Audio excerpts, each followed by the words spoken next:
Hi guys! For today's video, tuturuan ko kayo guys kung paano kayo makakautang sa GCash. So, halimbawa guys, may mga emergency kayo na kailangan yung gastusin. Ayan, i-check nyo yung GCash nyo guys. Malay nyo pwede kayong makautang doon. Malay nyo eligible kayo, ganon. So, ang gawin mo guys, first pumunta ka lang sa GCash mo para ma-check mo. Ayan, open mo lang yun guys.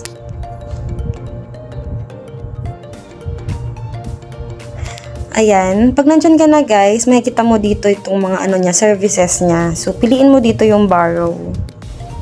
Ayan, i-click mo yan. Tapos, makikita mo dito yung borrow from Fuse. And makikita mo dito yung G-Loan. I-click mo yan guys.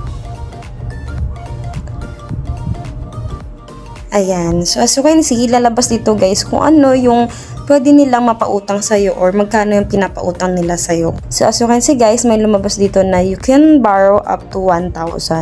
Tapos dito makikita mo dito yung loan details niya.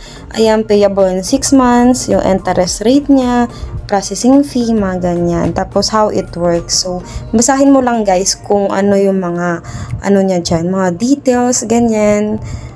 Mas lalaki pa guys yung pwede nilang mapautang sa'yo. Kasi ganito guys, halimbawa, sabi nila dito, use GCash regularly. Ayan, kasi mas magigat instant approval ka. Ayan, mga ganito, safe and secure, mga ganyan guys.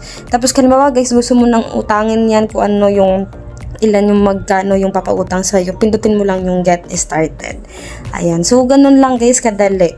Ayan, i-check mo na rin yung GCash mo, malay mo, malaki na pala yung eligible mo na magkano pwede mong utangin. So yan lang guys.